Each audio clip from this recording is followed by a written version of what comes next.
Bismillahirrahmanirrahim. Assalamualaikum warahmatullahi wabarakatuh.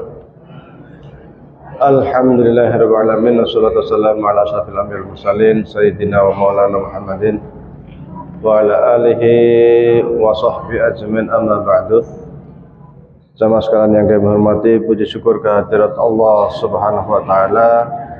Pada kesempatan kali ini kita dapat berkumpul kembali untuk sama-sama ngaji bareng, mudah-mudahan mendapatkan barakah dari Allah Subhanahu wa taala.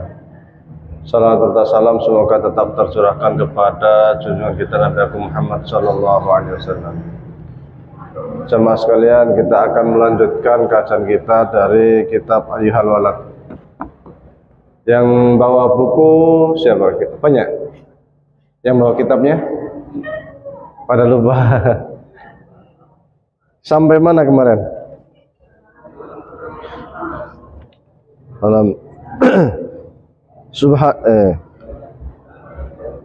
Ayyuhal walad la takun minal amali muflisan, benar? Oh. Yang kisah.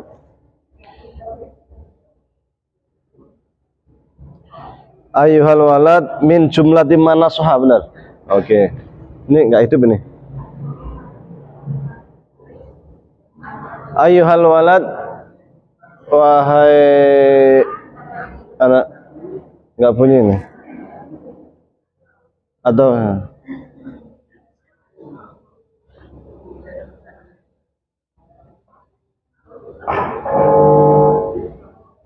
ayyuhal walad, yang bawa kitab ayyuhal walad, wahai anak.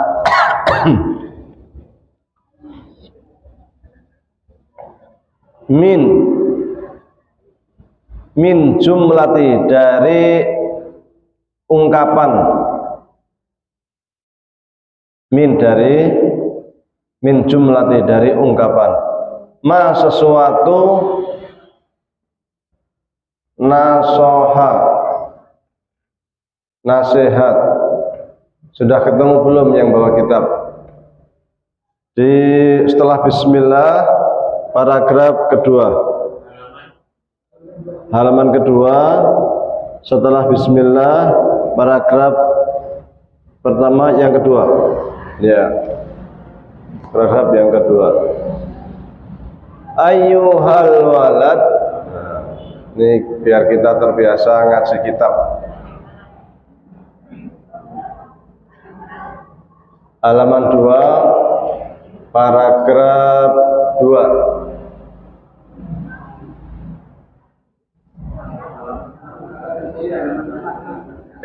Oh, halaman 4. Oh iya ya. Oh, siap. Saya kemarin oh iya, halaman 4 ya? Iya. Halaman 4 paragraf pertama. Nah, ini. Nah, jadi langsung kan punya Ustaz kan langsung. Nah, sini begini. Oh iya. Halaman 4 paragraf pertama. Ayyuhal walad, wahai anak. Ini kemarin di pondok saya bareng ngatamin ini, selama Ramadan saya coba khatamkan. Min jumlati, dari di antara ungkapan ma sesuatu, nasoha, nasihat, bihi dengannya Rasulullah sallallahu alaihi wasallam, ummatahu akan umatnya, itu qauluhu, perkataan beliau atau sabda beliau alaihi salatu wassalam, alamatu, tanda-tanda, alamatu, tanda-tanda,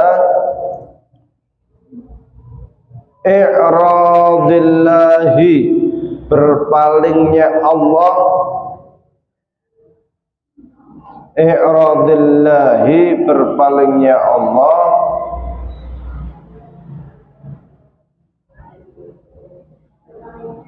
berpalingnya Allah, i'radillahi ta'ala, Allah ta'ala maksudnya, anil abdi dari hamba, an dari al abdi hamba, anil abdi dari hamba, ya, anil abdi dari hamba, itu istighaluhu kesibukannya, istighaluhu kesibukannya,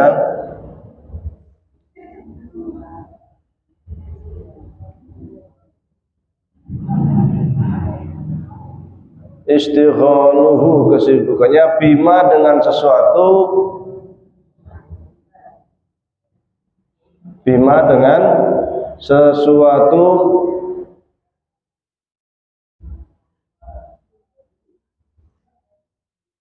la ya'nihi yang bukan urusannya, la ya'nihi yang bukan urusannya, la itu tidak, ya'nihi urusan, la ya'nihi yang bukan urusannya. Wa in imra wa inna imra'an dan sesungguhnya seseorang, wa inna dan sesungguhnya imra'an seseorang, wa inna imra'an dan sesungguhnya seseorang,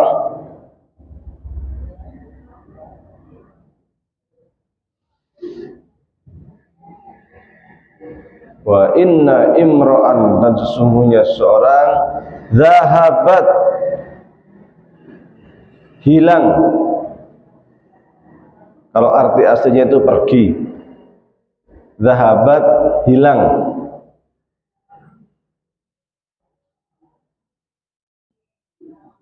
zahabat hilang, apa, saatun waktu,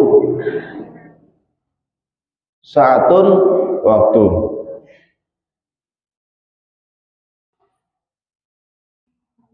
saatun waktu, min umrihi dari umurnya, min dari umrihi umur, nah, umur itu bahasa Arab, min umrihi dari umurnya. Yang baru datang bawa kitab halaman 4 paling atas, paragraf 1. Min umrihi dari umurnya. Fi ghairi ma khalaqalahu, fi ghairi ma khalaqalahu, fi di dalam, ghairi selain, ya, fi ghairi ma khalaqalahu, fi di dalam, ghairi selain, khalaqa menciptakan, oh ini salah, fi ghairi ma khuliqa, ini benar, khuliqa diciptakan, lahu baginya,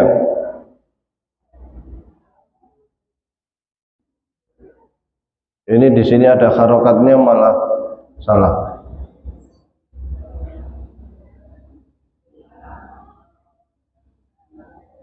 Fi ghairi ma khuliqa lahu, fi di dalam, ghairi selain, ma sesuatu, khuliqa diciptakan,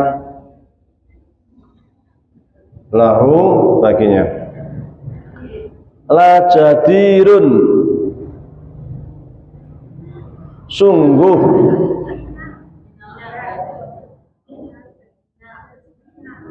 la apa tadi? Hah? La jadirun, ya, saya ulangi, Wa inna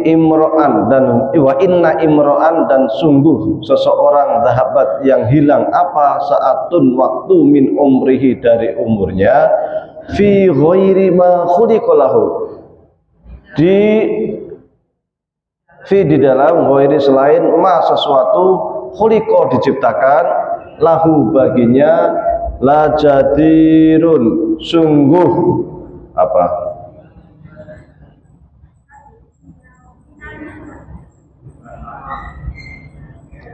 sungguh sebentar sungguh apa ya perhatian sungguh harus ia perhatikan atau sungguh ia perhatikan antatula akan panjang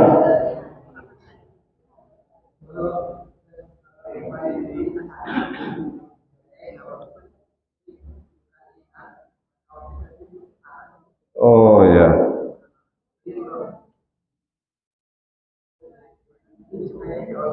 ya antatula panjang alaihi atasnya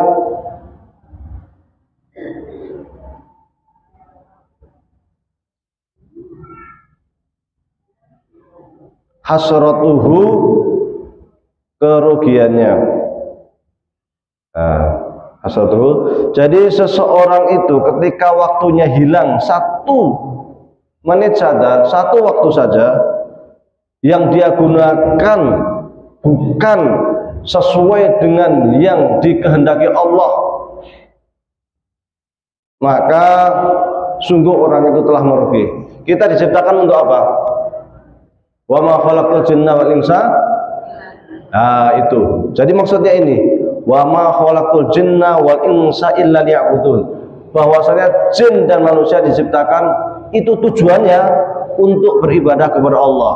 Kalau 1 waktu, 1 menit, 2 menit, 3 menit waktu kita hilang karena tidak kita gunakan untuk ibadah kepada Allah, maka rugilah kita. La jadirun, maka rugilah kita. La jadirun antatula alaihi hasratuhu. Bagaimana supaya waktu kita itu selalu bernilai ibadah? Yang terpenting adalah niat ibadah. Karena segala perbuatan apapun selama niat kita itu ibadah, nilainya ibadah. Yang kedua, dengan membaca bismillahirrahmanirrahim. Anda mengaji, berangkat bismillahirrahmanirrahim. Anda makan bismillahirrahmanirrahim. Saya makan, mudah-mudahan dengan saya makan ini saya menjadi sehat. Dengan sehat saya bisa ibadah, saya bisa bekerja mencari nafkah, saya bisa mengajar dan lain sebagainya. Maka perbuatan-perbuatan itu menjadi nilai ibadah.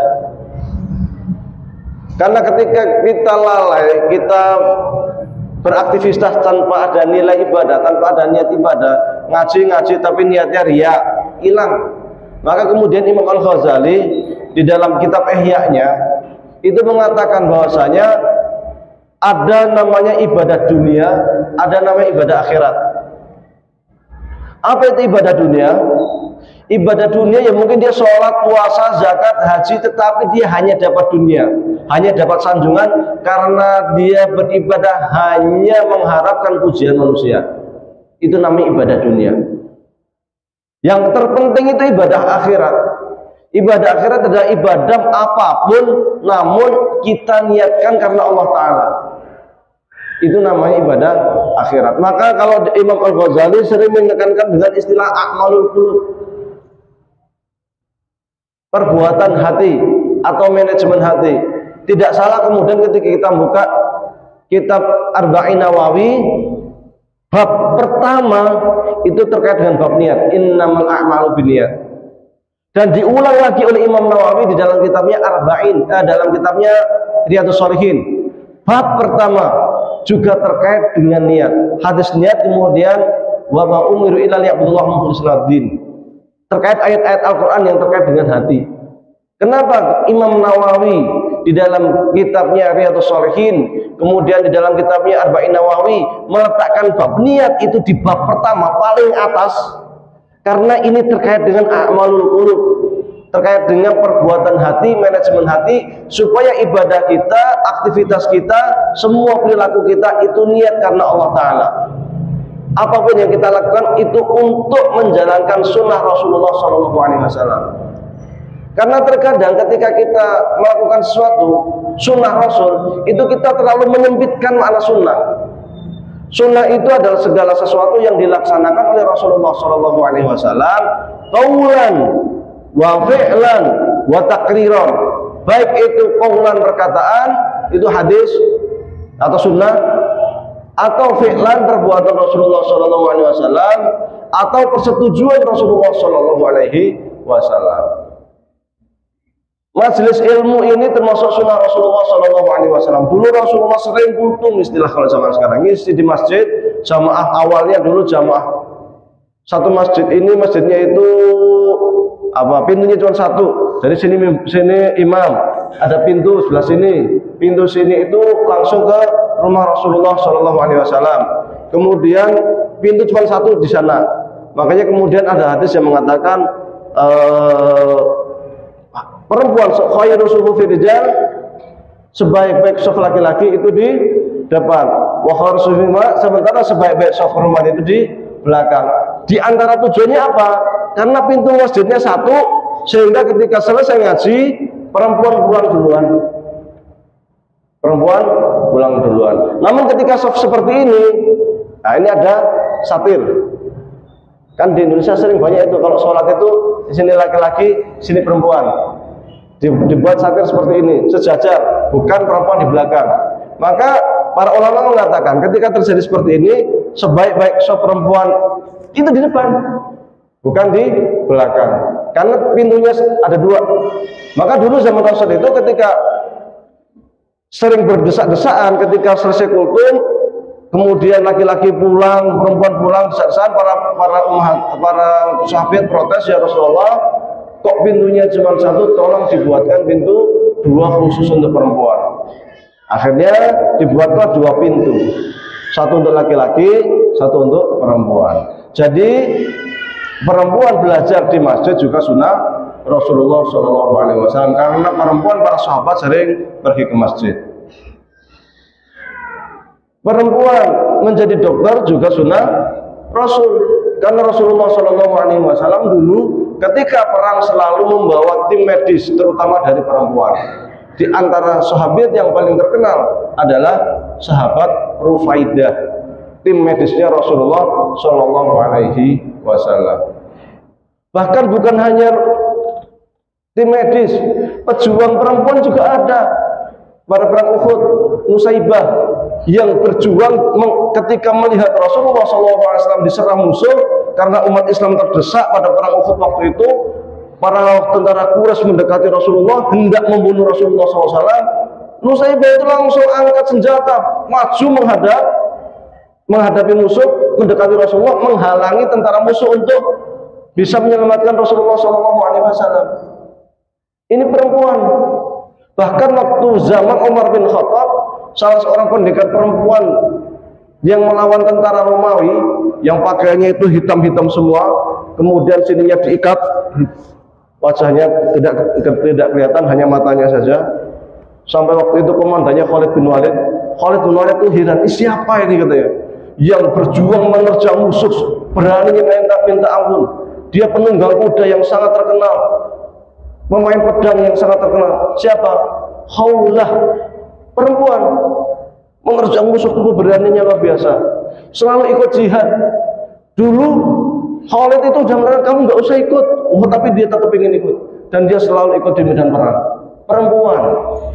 Jadi ikut jihad, ikut di TNI kalau zaman sekarang ya, di militer, perempuan itu juga bagian dari sunnah Rasulullah SAW. Ngarit, cari rumput juga sunnah Rasul. Rasul juga pernah menjadi pengembala. Sahabat banyak yang pengembala. Miara kambing, sunnah Rasul. Berdagang, Rasulullah SAW pernah berdagang. Istrinya Khadijah adalah pedagang. Bahkan di awal-awal dakwah Islam itu, yang menopang ekonomi umat Islam pada waktu itu istrinya Khadijah. Ketika umat Islam diboikot oleh kafir Quraisy yang sangat memberikan bantuan penopang ekonomi ya Khadijah ini. Khadijah ketika awal nikah itu miliar, kalau zaman sekarang triliunan lah, hartanya itu triliunan. Ketika awal menikah dengan Rasulullah SAW. Namun ketika meninggal nggak punya apa-apa, karena seluruh hartanya untuk jihad fisabilillah, untuk dakwah Islam. Jadi dagang juga sunnah Rasul. Abu Sa'id Al-Khudri itu kan batu, kerjanya itu kan batu sampai tangannya kapalan. Hingga Rasulullah SAW mendatangi beliau, mengajak jabat tangan. Siapa namanya? Sa'id Al-Khudri tidak mau jabatan karena kapalan. Kapalan nih, orang penak ujak jabat tangan Rasul. Ada apa Abu Sa'id? Gini Rasul tidak mau gini aja. Nggak enak, masa tangan saya harus jabat tangan dengan tangan engkau yang mulia. Emang kenapa Abu Sa'id? Dipaksa jabat tangan sama Rasul, ternyata kapalan, kasar. Akhirnya Rasul mengatakan, wahai Abu Sa'id, ini tangan kamu ini biasa untuk apa? Kok kapalan gitu? Apa jawab Sa'id? Ya Rasulullah, inilah mengapa dari tadi saya itu tidak mau jabat tangan dengan engkau. Tangan saya ini serasa tak layak untuk menyentuh tangan engkau yang sangat mulia. Saya ini tukang batu ya Rasulullah. Kerjaan saya nyari batu, mukulin batu, maka tangan saya kapalan. Kata Rasul, tahukah Abu Sa'id bahwa tanganmu ini yang akan menyelamatkan kamu dari api neraka? Maka diciumlah tangannya Abu Sa'id Al-Khudri. Padahal Rasulullah sangat jarang mencium tangan seseorang, namun tangannya Abu Sa'id ini dicium oleh Rasulullah SAW. Kenapa? Kapalan, karena suka nyari batu. Jadi berbagai pekerjaan ini semuanya sunnah Rasul. Maka jangan sempitkan arti sunnah. Orang sering mikir sunnah Rasul itu ya senggotan, sunnah Rasul itu ya celana cingkrang, ya itu bagian, tapi tidak semuanya. Banyak lagi sunnah Rasulullah SAW. Maka segala aktivitas kita, ketika kita niatkan ibadah kepada Allah, itu sama artinya kita menjalankan sunnah Rasulullah SAW. Wah, aku kerjaanku sopir angkot nih. Lo sopir angkot sunnah Rasul. Dan Rasulullah SAW itu pandai mengendarai kuda. Zamannya kan pakai kuda, bukan pakai mobil. Terus sekarang ya pakai mobil kan gitu. Nah, iya. Zaman dulu naik panah, sekarang latihan nembak, ya kan? Yang aneh lagi ini, di Arab itu padang pasir, tapi Rasulullah memerintahkan apa? Di antara sunnah Rasulullah memerintahkan untuk kita itu belajar renang. Alimu awladakum asibah wa rimayah. Ajari anakmu itu untuk belajar berenang dan berkuda. Lalu di padang pasir itu mau renang di mana? Tapi Rasul memerintahkan kita belajar, karena memang renang itu sehatnya luar biasa. Habib itu termasuk suka renang. Sehat dadanya, apanya gerak semua. Selain sehat, kalau para ulama kontemporer itu wal furusah yang ketiga kan. Jadi kalau ada yang memberikan takwilan itu memperluas makna. Maksudnya sibahah, kita memang harus menguasai di laut. Kalau di dunia militer ya angkatan laut harus kuat. Kalau Furusa itu angkatan darat berkuda. Zaman dulu pakai kuda, sekarang ya pakai tank, pakai apa kan. Kita harus kuat, karena kalau jihad ya itu. Kalau nggak di laut ya di darat. Yang ketiga di udara. Nah, zaman dulu belum ada pesawat, kapal terang, macam-macam. Adanya apa? Panah. Sehingga kita harus kuat di udara, di darat dan di laut. Wong zaman Rasul nggak ada kolam renang. Kalau yang sudah ke Madinah sana, kalau zaman sekarang kolam renang udah buatan bagus-bagus karena di hotel.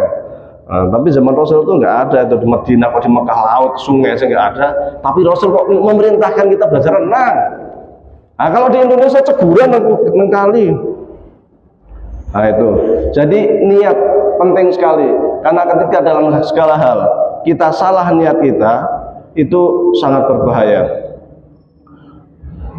Wa in alamatu iradillah ta'ala anil abdi istighalu bima la yanihi. Di antara hal yang membuat atau tanda-tanda bahwa Allah Subhanahu wa taala itu berpaling kepada kita adalah tatkala kita itu sering menyibukkan diri terkait dengan perkara-perkara yang nggak penting. Di antara perkara nggak penting itu apa? ngerumpi, ngapa pentingnya nonton TikTok ya, sinetron, nonton lagi dia sinetron, wah apik. Sekarang apa sinetron yang filmnya? Nah, ya kalau dulu tuh ada sampai berseri-seri itu saya nggak tak, sampai ada 600 seri atau berapa itu saya dulu lupa sudah. Nah itu layanihi, nggak berguna. Maka kita harus manfaatkan hidup kita terkait hal yang berguna. Bahkan kita duduk nganggur itu kita bisa memanfaatkan terkait dengan hal yang berguna. Apa itu? Zikir kepada Allah. La ilaha illallah, la ilaha illallah. Bermanfaat. Jangan hanya karena nganggur lihat YouTube, main TikTok, kan, chatting, bahkan karena kita kan semua punya HP kan. Nah, ini namanya tanda-tanda ini. Kalau kita sudah tahu-tahu, udah jam saya main lah, dikit lagi udah 2 jam, belum masak ya. Waduh, bojoku ada hamil pulang ini, belum masak kan. Tahu-tahu belum masak, suaminya udah mau pulang kan. Karena lupa main chatting. Bahaya itu malayani. Kalau nggak ada kerjaan sama sekali, nyapu sudah, masak sudah, semuanya sudah. Yang mbok-mbok, yang ibu nih, ngapain ya? Daripada nonton sinetron, baca Quran. Alhamdulillahirabbil alamin, arrahmanir rahim, maliki yaumiddin, itu pahala. Sholat sunnah, pahala. Zikir, pahala. La ilaha illallah, la ilaha illallah, la ilaha illallah. Miftahul jannah, la ilaha illallah. Kunci surga apa? La ilaha illallah. Ini hadis Nabi di dalam kitab Lubabul Hadis Imam Suyuti. Di bab yang kedua disebutkan bahwasanya kunci surga itu la ilaha illallah, miftahul jannah, la ilaha illallah. Maka kita harus biasakan hidup kita dengan la ilaha illallah. Miftahul jannah. Nah, kalau orang-orang sebelah dinyanyikan la ilaha illallah, miftahul jannah, la ilaha illallah, la ilaha illallah, Muhammadur Rasulullah. Kunci surga. Maka kita biasakan memegang kunci surga ini. Kunci surga, la ilaha illallah. Kunci surga, la ilaha illallah, la ilaha illallah, Muhammadur Rasulullah. Kalau seandainya mau sambil dinyanyikan ya silahkan saja, nggak apa-apa zikir. Saya kalau zikir kalau cuma la ilaha illallah, la ilaha illallah, la ilaha, lemes. Mau dinyanyiin ya silahkan. Boleh. Membaca Quran aja disunahkan dilakukan kok. Tahfadzu bil Quran. Nyanyikanlah ketika Anda baca Quran. Baca Quran pun disunahkan untuk dinyanyikan. Ben api. Alhamdulillahirabbil alamin. Itu kan pakai nada, pakai lagu. Masa jadi imam alhamdulillahirabbil alamin, arrahmanir rahim, maliki yaumiddin tanpa nada, makmumnya bubar. Iki opo ngger ngono ki ngorok apa ya? Azan gak dinyanyikan Allahu akbar, Allahu akbar, Allahu akbar, Allahu akbar, asyhadu an la ilaha illallah. Sopo sing azan? Tapi kalau pakai nada enak, Allahu akbar, Allahu akbar. Kan jangan banyak azan siapa nih bagus nih, wah sholat kan gitu. Kalau azannya Allahu akbar, Allahu akbar, wah megah memuji sopo sing ngaten mari megah. Lah kan seperti itu. Jadi sekiranya ada pakai zikir, pakai dinyanyikan, pakai lagu ya silakan aja, nggak ada masalah. Ngaji disunahkan untuk pakai lagu. Dulu Rasulullah itu kalau baca Quran itu enak sekali. Rasulullah SAW sholat malam itu kalau baca Qurannya luar biasa. Karena kalau sholat malam bagi Rasul itu wajib. Qumil laila illa qalila. Wahai Rasul, bangun di waktu malam. Jangan banyak tidur.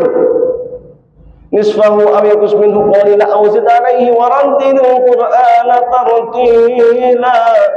waktu malam jam tengah malam, atau kalau jam 12 atau sebelum jam 12 atau setelah jam 12 atau mendekati sahur itu mendekati subuh, nggak apa-apa. Setelah itu apa? Warantinil Quran atau artilah baca Quran, sholat sambil baca Quran. Rasul itu saking bagusnya ngajinya. Abu Jahal coba, Abu Jahal yang sangat benci dengan Rasulullah SAW itu kalau malam mendekati subuh itu mendatangi Rasulullah, ngapain? Nguping ingin mendengarkan ngajinya Rasulullah SAW. Saking enaknya, ya Allah, enak teman. Tapi dia karena hatinya itu nggak mau Islam, karena udah terpatri dengan kekafiran, dia nggak mau masuk Islam. Tapi kalau sudah dengar Quran, senangnya minta ampun. Maka apa di antara wasiatnya Abu Jahal? Kalau ada orang yang ingin ketemu Rasul, jangan ketemu Rasul. Kenapa? Bahaya, Rasul itu punya mantra-mantra sihir. Pokoknya kalau dia mulai baca mantra sihirnya, tutup kupingnya. Itu pesannya Abu Jahal. Karena kalau udah baca Quran itu mesti ternyuh, mesti enak langsung dengerin. Wah, baik temennya. Kita saja yang bukan orang Arab, yang nggak tahu bahasa Arab, ketika mendengar orang ngaji, suaranya bagus, tartil itu senang, enak, dengar itu enak. Apalagi orang Arab dulu, yang tahu bahasa Quran, yang memahami artinya, memahami maknanya, memahami sastranya, sangat luar biasa. Sastranya sangat bagus. Seakan-akan kita mendengarkan apa? Kayak orang baca puisi, tapi puisinya itu indah banget itu. Dan melohok apa dia menghujam, langsung masuk ke kalbu, ke hati. Itu Quran. Maka perlu ya belajar bahasa Arab supaya kita kalau orang baca Quran itu jadi enak itu.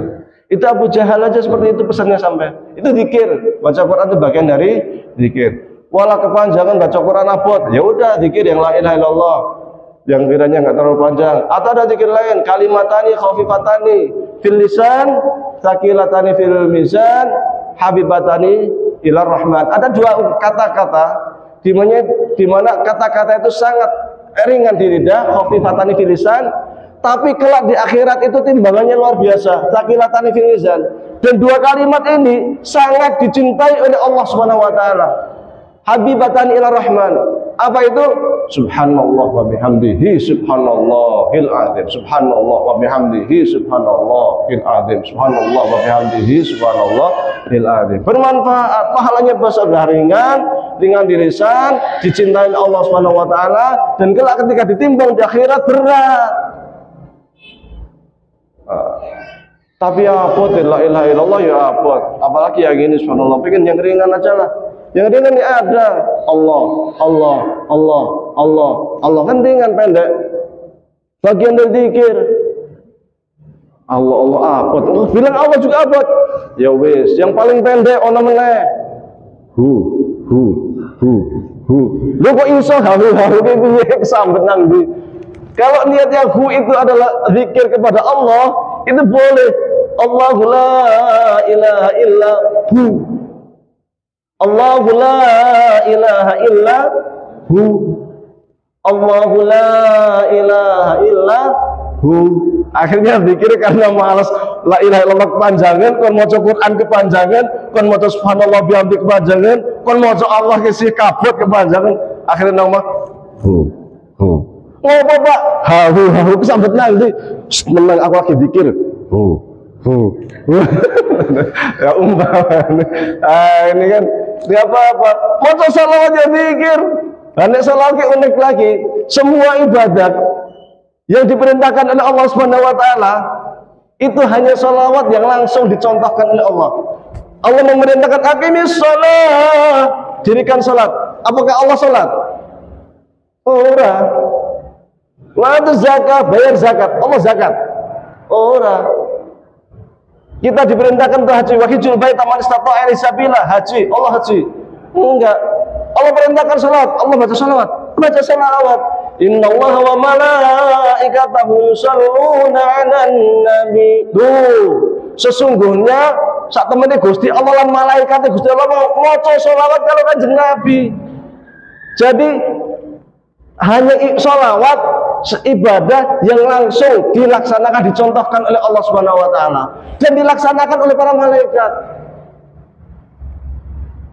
Maka kemudian ya ayyuhalladzina amanu, orang yang beriman, bukan yang orang yang berislam.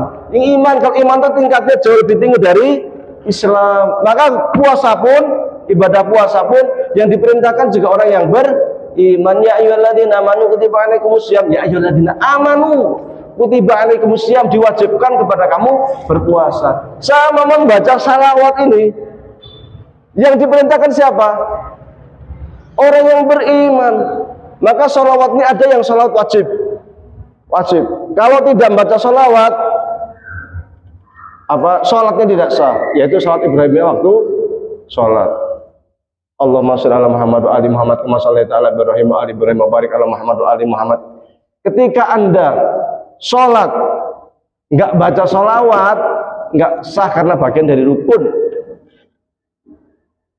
Dan salat Ibrahimiyah ini didapatnya ketika Isra Mi'raj. Assalamualaikum ayyuhan nabi. Wahai Nabi, keselamatan untukmu. Nabi mengatakan, aku hanya Nabi saja yang selamat. Boya kita semua, boya saya juga harus selamat, boya umat saya juga selamat. Akhirnya assalamu alaina wala ibadina sholihin. Jadi Rasul juga nggak pengen yang selamat cuma saya, tapi umatnya juga harus selamat. Maka doa kita ketika kita bertemu dengan sesama kita, assalamualaikum. Semoga keselamatan terlimpahkan untuk Anda. Dan kita ketika baca salat juga Allahumma sholli ala Muhammad wa ali Muhammad, atau Allahumma sholli ala Muhammad wa ala ali Muhammad ya. Yang satu lagi apa? Wa alihi washabihi ajmain. Sebentar. Inna Allah wa malaikatahu yusholluna 'alan nabi ya ayyuhalladzina amanu shollu 'alaihi wa sallimu. Wa sallimu taslima. Wasallimu taslima. Makanya kalau dalam salat ada sallallahu ala Muhammad sallallahu alaihi wasallam. Nah, kan ada wasallamnya itu. Jadi sallallahu ala Muhammad sallallahu alaihi wasallam. Sallallahu ala Muhammad sallallahu alaihi wasallam. Itu wa taslimannya itu tadi. Wasallam itu tasliman tadi, meminta keselamatan, mendoakan keselamatan kepada siapa? Kepada Rasulullah Shallallahu Alaihi Wasallam. Waktu Isra Mi'raj luar biasa, Rasulullah didoakan selamat hanya untuk dirinya, tidak mau ingat kepada umatnya. Sehingga kita juga didoakan keselamatan oleh Rasulullah Shallallahu Alaihi Wasallam. Maka jangan pelit membaca sholawat. Wah, sholawat bid'ah kok ngendi? Sholawat kok bid'ah. Wong ini Rasulullah Shallallahu Alaihi Wasallam itu manusia agung yang memerintahkan sholat langsung Gusti Allah. Gusti Allah bahkan yang mencontohkan sholawat. Nah, kok dibilang sholawat bid'ah itu dari mana?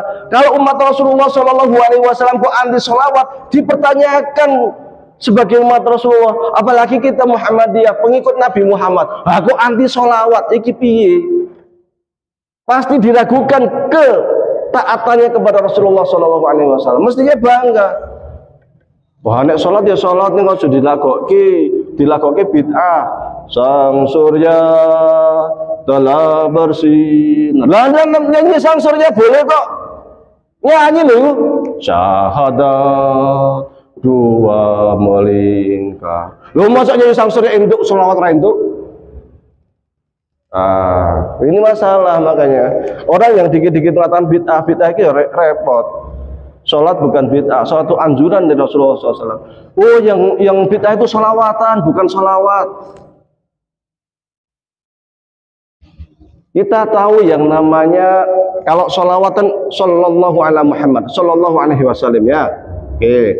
Kalau di Indonesia itu ada namanya sholawatan yang intinya itu kadang puji-pujian. Puji-pujian itu kita memuji Kanjeng Nabi Muhammad sallallahu alaihi wasallam, menjunjung Nabi Muhammad sallallahu alaihi wasallam. Nah, menjunjung Nabi Muhammad ini, puji-pujian kepada Rasulullah SAW ini, itu sesungguhnya sudah ada sejak zaman Nabi Muhammad SAW. Zaman Nabi itu ada namanya Hasan bin Sabit. Hasan bin Sabit itu sahabat Nabi yang dia itu merupakan penyair yang sangat kondang yang masuk Islam. Zaman dulu, zaman Rasulullah SAW ketika terjadi pertempuran, itu bukan perang fisik langsung jedar perang, ini enggak. Perangnya itu aneh zaman dulu itu. Jadi dua pasukan siap, orang Quraisy siap, pasukan Muslim siap. Sana mengirimkan satu orang pakar puisi. Nah, kalau kita balas pantun ya, balas pantun. Mau perang balas pantun sih, mau Arab ya. Saking senengnya karo sastra Arab, makanya Quran itu sangat sastra. Karena orang Arab itu seneng sastra. Mau perang sih baca sastra sih, baca puisi sih. Sana kirim satu orang baca puisi, apa menghina umat Islam, menghina Rasulullah SAW. Rasul utus siapa? Hasan bin Sabit. Hasan bin Sabit lawan, wah lawan pantunnya. Dan ketika Hasan bin Sabit lawan pantun syairnya orang Quraisy selalu menang. Setelah menang mundur. Sekarang yang kedua, sesi kedua, sebelum perang ini disaksikan dua pasukan gulat.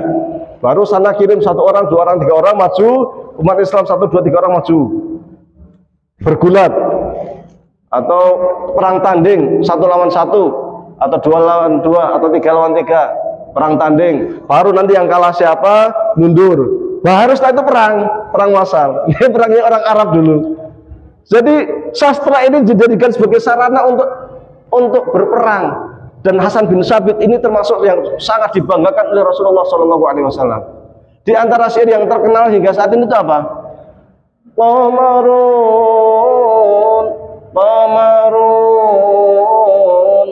Qamarun sidnan nabi qamarun wa jamil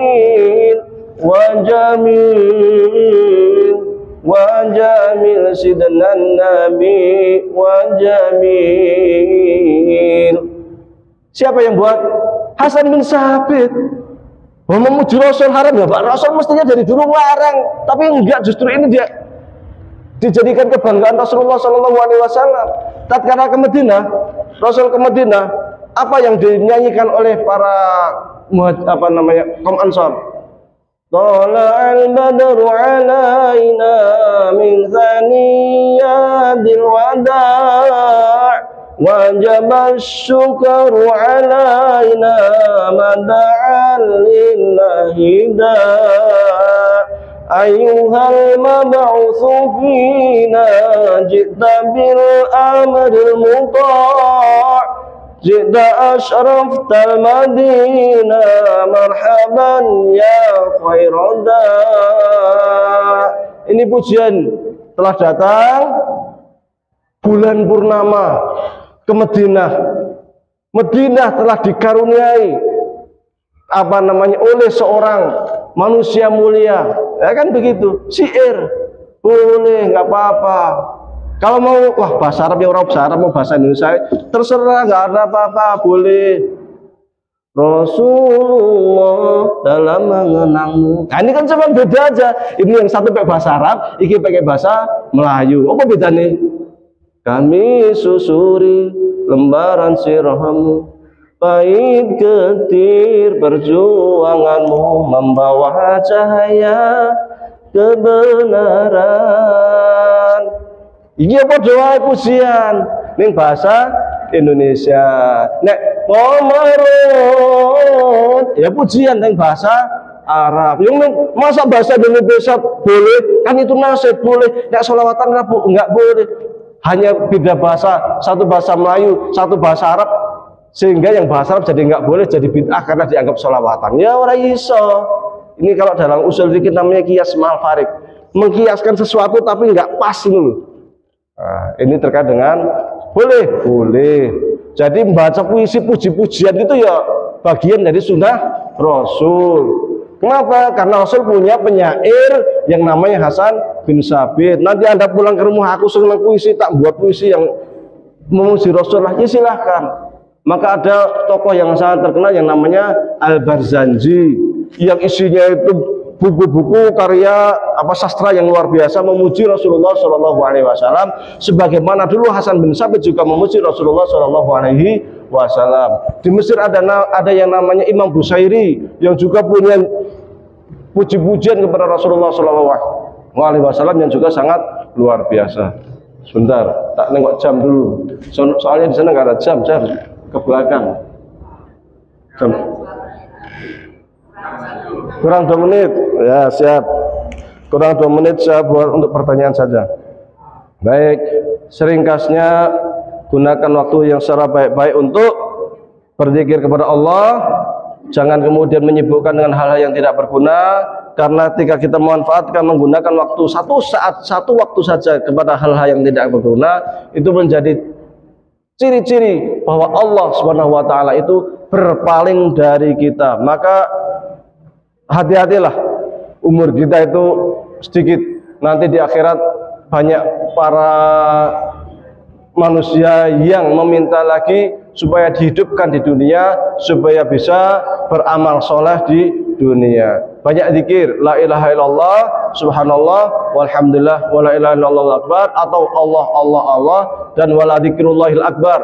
Zikir yang terbesar itu adalah sholat. Itu disebut dengan zikir terbesar, zikrullahil akbar.